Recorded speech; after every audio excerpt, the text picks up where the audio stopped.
Plain blouse cutting ಹೇಗೆ ಅಂತ ಈ ವಿಡಿಯೋದಲ್ಲಿ ನೋಡೋಣ. ನಾನು ಫ್ರಂಟ್ ಟು ಬ್ಯಾಕು ಒಂದೇ ಸರಿ ಕಟ್ ಮಾಡ್ತಾ ಇದ್ದೀನಿ. ಅದಕ್ಕೋಸ್ಕರ 4 ಫೋಲ್ಡು ಒಂದೇ ಸರಿ ಹಾಕ್ಕೊಂಡಿದ್ದೀನಿ ನೋಡಿ, ಈ ರೀತಿ ಫ್ರಂಟಿಗೂ ಬ್ಯಾಕಿಗೂ. ಈಗ ಫುಲ್ ಲೆಂತ್ ಬಂದು 13 ಇದೆ. ನಾನು ಎಕ್ಸ್ಟ್ರಾ 2 ಇಂಚ್ ತೊಗೊಂಡಿದ್ದೀನಿ ಹೊಲಿಗೆಗೋಸ್ಕರ ಮತ್ತು ಫೋಲ್ಡಿಂಗಿಗೋಸ್ಕರ 2 ಇಂಚ್ ಎಕ್ಸ್ಟ್ರಾ. ಶೋಲ್ಡರು 5 ಇಂಚ್ ತೊಗೋಬೇಕು. 36 ಬ್ಲೌಸ್ ಅಲ್ವಾ, ಅದಕ್ಕೆ ಇಷ್ಟು ತೊಗೊಂಡ್ರೆ ಸಾಕು. ಆರ್ಮೋಲು ಅಷ್ಟೇ ಸೇಮ್ ಶೋಲ್ಡರ್ ಏನಿದೆಯೋ ಅದೇ ರೀತಿ 5 ಇಂಚ್ ತಗೋಬೇಕು.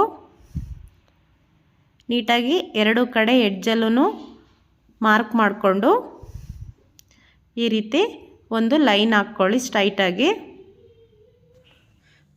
ಚೆಸ್ಟ್ ಮೆಜರ್ಮೆಂಟ್ ಬಂದು 36.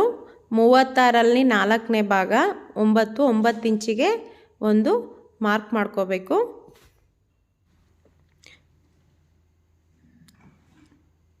ಒಂದು ಮಾರ್ಕ್ ಮಾಡ್ಕೊಂಬಿಟ್ಟು ಇಲ್ಲಿಂದ 1.5 ಇಂಚಿಗೆ ಒಂದು ಮಾರ್ಕ್ ಹಾಕ್ಕೊಳ್ಳಿ ಬ್ಯಾಕಿಗೆ. ಅದು ಫ್ರಂಟ್ ಬಂದು 3/4 ಇಂಚಿಗೆ ಹಾಕ್ಕೊಳ್ಳಿ. ಈಗ ನೀಟಾಗಿ ರೌಂಡ್ ಶೇಪ್ ಕೊಟ್ಕೋಬೇಕು.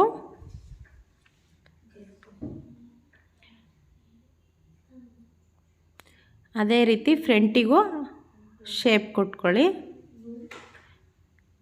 ನಿಮಗೆ ಗೊತ್ತಾಗಲಿ ಅಂತ ಎರಡು ಒಂದೇ ಸರಿ ಶೇಪ್ ಕೊಟ್ಟಿರೋದು. ಈಗ ಮೆಜರ್ ಮಾಡ್ಕೊಂಡು ನೋಡಿ, ಬ್ಯಾಕಿಗೆ ಮೆಜರ್ ಮಾಡಿ, ಫ್ರಂಟಿಗಲ್ಲ. ಕರೆಕ್ಟಾಗಿ ಆರ್ಮೋಲು 16 ಇಂಚಿತ್ತು, ಅದರಲ್ಲಿ ಅರ್ಧ 8 ಬರ್ತಾ ಇದೆ ನೋಡಿ. ನೀಟಾಗಿ ಒಂದು ಸರಿ ಈ ರೀತಿ ಚೆಕ್ ಮಾಡ್ಕೊಳ್ಳಿ. ಕರೆಕ್ಟಾಗಿ ನನಗೆ 8 ಬರ್ತಾ ಇದೆ. ಈಗ 2 ಇಂಚು ಇದು ಮಾರ್ಜಿನ್ಗೆ ಹೊಲಿಗೆಗೋಸ್ಕರ. ನೆಕ್ ಬಂದು 2 ಇಂಚು ತೊಗೊಂಡಿದ್ದೀನಿ. ಫ್ರಂಟ್ ನೆಕ್ಕು ನನಗೆ ಹೇಳಿರೋ ಕಸ್ಟಮರು 7 ಇಂಚ್ವರೆಗೂ ಇದೆ ಅವ್ರದ್ದು. ನಾನು 7 ಇಂಚ್ ತೊಗೊಂಡಿದ್ದೀನಿ. ನಿಮ್ಗೆ ಎಷ್ಟು ಬೇಕೋ ಅಷ್ಟು ತೊಗೊಳ್ಳಿ. ನಿಮಗೆ ನೆಕ್ ಡೀಪ್ ಎಷ್ಟು ಬೇಕು ಫ್ರಂಟಿಂದು ಅಷ್ಟು ತೊಗೊಂಡ್ರೆ ಆಯಿತು.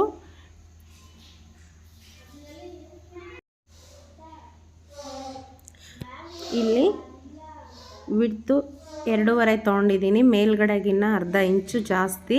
ಡೀಪು ನೀಟಾಗಿ ಬರಲಿ, ಸ್ವಲ್ಪ ಡೀಪಾಗಿಟ್ಟರೆ ರೌಂಡ್ ಶೇಪ್ ನೀಟಾಗಿ ಬರುತ್ತೆ ಅಂತ ಈ ರೀತಿ ತೊಗೊಂಡಿದ್ದೀನಿ.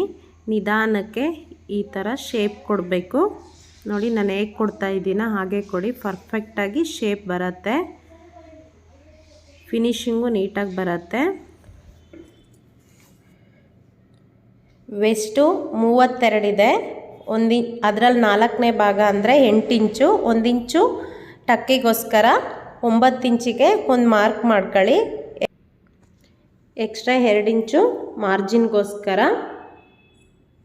ಈಗ ಎರಡು ಸೇರಿಸಿ ಒಂದು ಲೈನ್ ಹಾಕ್ಕೊಂಬಿಟ್ಟು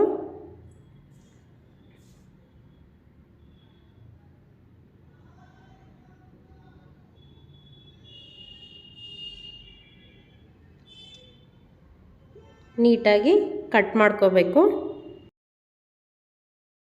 ಇಲ್ಲಿಗೊಂದು ನಾಚ್ ಹಾಕ್ಕೊಳ್ಳಿ.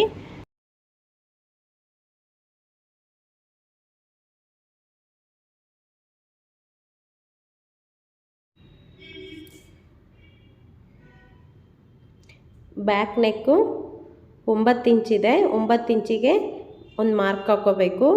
ಹಿಂದ್ಗಡೆ ಫೋಲ್ಡಿಂಗಿಗೋಸ್ಕರ 1.5 ಇಂಚು, ಅದಕ್ಕೂ ಒಂದು ಮಾರ್ಕ್ ಹಾಕ್ಕೊಂಬಿಟ್ಟು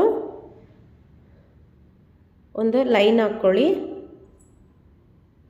ಸ್ಟಿಚ್ಚಿಂಗ್ ಟೈಮಲ್ಲಿ ಪರ್ಫೆಕ್ಟಾಗಿ ಲೈನ್ ಇದ್ದರೆ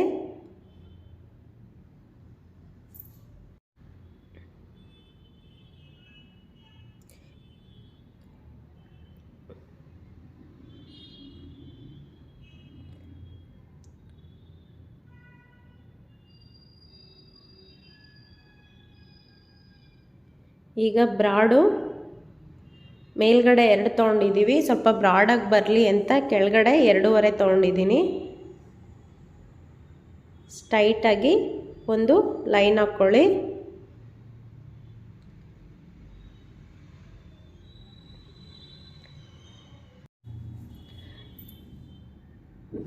ನಾನು ಸ್ಕ್ವಯರ್ ನೆಕ್ಕೆ ಮಾಡ್ತಾ ಇದ್ದೀನಿ.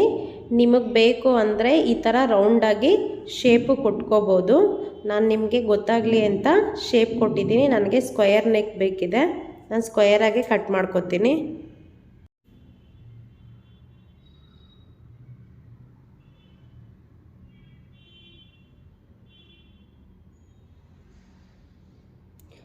ಈಗ ಇಲ್ಲಿಗೊಂದು ನಾಚ್ ಹಾಕ್ಕೊಳ್ಳಿ, ಫೋಲ್ಡಿಂಗ್ ಟೈಮಲ್ಲಿ ಈಸಿ ಆಗುತ್ತೆ. ಈಗ ಬ್ಯಾಕ್ ಮುಗೀತು. ಈಗ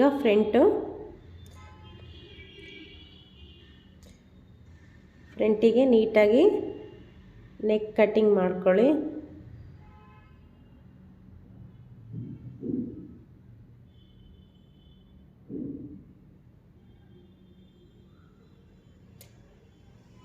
ಆರ್ಮೋಲ್ ಶೇಪನ್ನು ನಿಧಾನಕ್ಕೆ ನೋಡ್ಕೊಂಡು ಕಟ್ ಮಾಡ್ಕೊಳ್ಳಿ.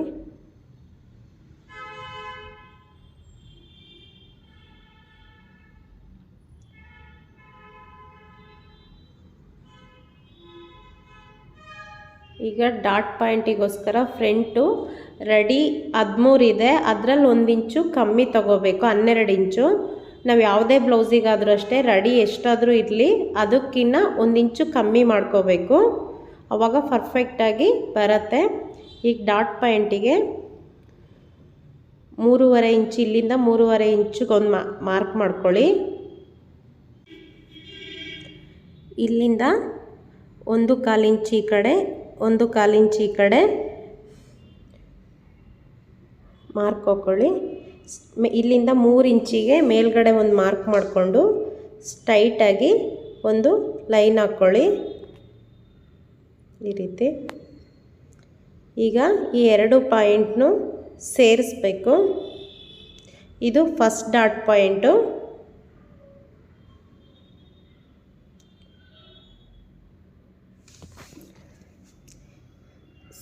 ಸೆಕೆಂಡ್ ಡಾಟ್ ಪಾಯಿಂಟ್ಗಿಂತ ಮುಂಚೆ 1 ಇಂಚಿಗೆ ಒಂದು ಮಾರ್ಕ್ ಮಾಡಿಕೊಂಡು ಶೇಪ್ ಕೊಟ್ಕೊಳ್ಳಿ. ಇದಾದಮೇಲೆ ಆ ಶೇಪಿಂದ ಮೇಲ್ಗಡೆ 2 ಇಂಚಿಗೆ ಒಂದು ಮಾರ್ಕ್ ಮಾಡ್ಕೊಳ್ಳಿ. ಇಲ್ಲಿಂದ 2 ಇಂಚು ಮಾರ್ಕ್ ಮಾಡಿಕೊಡ್ರಿ.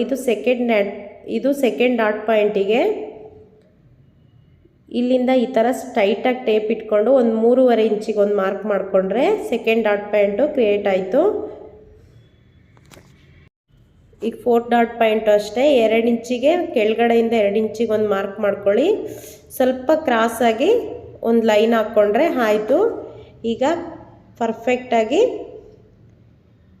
ಕಪ್ಪು ಬರುತ್ತೆ. 4 ಡಾಟ್ ಪಾಯಿಂಟು ಪರ್ಫೆಕ್ಟ್ ಇದೆ. ಈ ರೀತಿ ಮಾಡಿಕೊಂಡ್ರೆ ಕಪ್ಸ್ ನೀಟಾಗಿ ಕೂರುತ್ತೆ.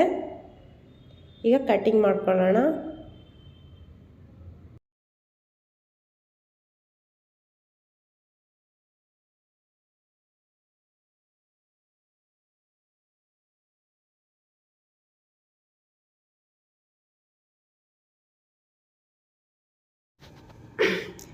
ಈಗ ಸ್ಲೀವ್ಸ್ ಕಟ್ಟಿಂಗ್ ನೋಡೋಣ.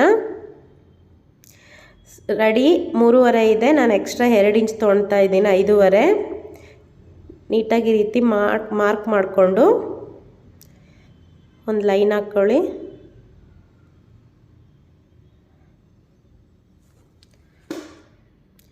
ನಾನು ಆರ್ಮೋಲ್ ಡೌನು 2.5 ಇಂಚು ತೊಗೊಳ್ತಾ ಇದ್ದೀನಿ. ಈಗ ಸ್ಲೀವ್ ಶೇಪಿಗೆ ಆರ್ಮೋಲ್ 16 ಇದೆ, ಅದರಲ್ಲಿ ಅರ್ಧ ಅಂದರೆ 8. ನಾನು 7.25 ಮಾರ್ಕ್ ಮಾಡಿಕೊಂಡು ಕೆಳಗಡೆ ಬಟ್ಟೆ ಹಚ್ಚಬೇಕು. ಇಲ್ಲಿಂದ 1.5 ಇಂಚಿಗೆ ಒಂದು ಮಾರ್ಕ್ ಮಾಡ್ಕೊಳ್ಳಿ. ಈಗ ಸ್ಲೀವ್ ಲೂಸು 6.5 ಇದೆ.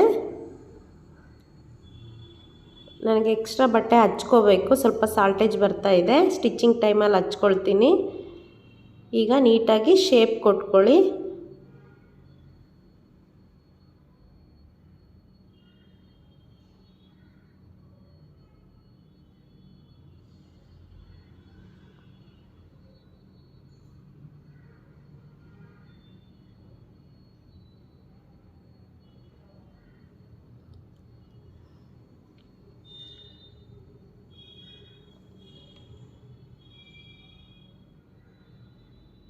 ಇಲ್ಲಿಗೊಂದು ನಾಚು ಹಾಕ್ಕೊಂಡು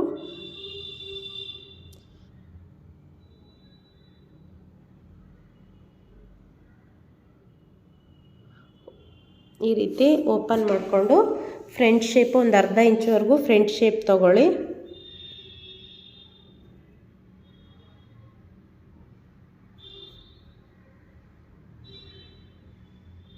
ಇಲ್ಲಿಗೊಂದು ನಾಚು ಹಾಕ್ಕೊಳ್ಳಿ ಫ್ರಂಟು ಅಂತ ಗೊತ್ತಾಗೋದಕ್ಕೋಸ್ಕರ. ಈಗ ಸ್ಲೀವ್ಸು ರೆಡಿ ಆಯಿತು. ಕ್ರಾಸ್ ಪಟ್ಟಿ ಕಟ್ ಮಾಡ್ಕೊಳ್ಳೋಣ.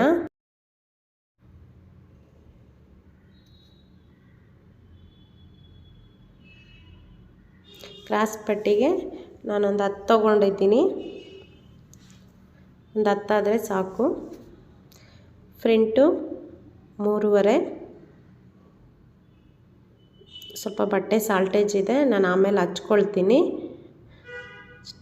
ಬ್ಯಾಕು 3. ಈಗ ನೀಟಾಗಿ ಶೇಪ್ ಕೊಟ್ಕೋಬೇಕು ನಿಧಾನಕ್ಕೆ. ಈ ರೀತಿ ಸ್ವಲ್ಪ ಶೇಪ್ ಕೊಟ್ಕೋಬೇಕು ಕ್ರಾಸಾಗಿ.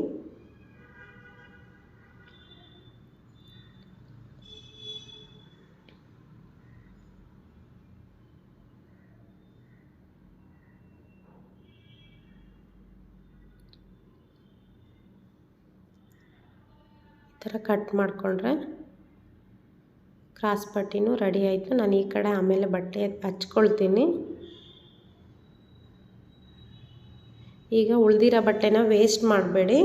ಅವು ಕ್ರಾಸ್ ಪಟ್ಟಿಗೆ ಮತ್ತು ಉಕ್ಸ್ ಪಟ್ಟಿ ಕಾಜಾ ಬಟ್ಟಿಗೆ ಬೇಕಾಗತ್ತೆ. ನಾನು ಸ್ಟಿಚಿಂಗ್ ಟೈಮಲ್ಲೇ ಮಾಡ್ಕೋತೀನಿ ಆ ಥರದ್ದೆಲ್ಲ. ನಿಮ್ಗೆ ಅರ್ಥ ಆಯಿತು ಅಂತ ಅಂದ್ಕೊಡ್ತೀನಿ. ಏನಾದರೂ ಡೌಟ್ಸ್ ಇದ್ದರೆ ಕಮೆಂಟ್ಸಲ್ಲಿ ಹಾಕಿ ರಿಪ್ಲೈ ಮಾಡ್ತೀನಿ.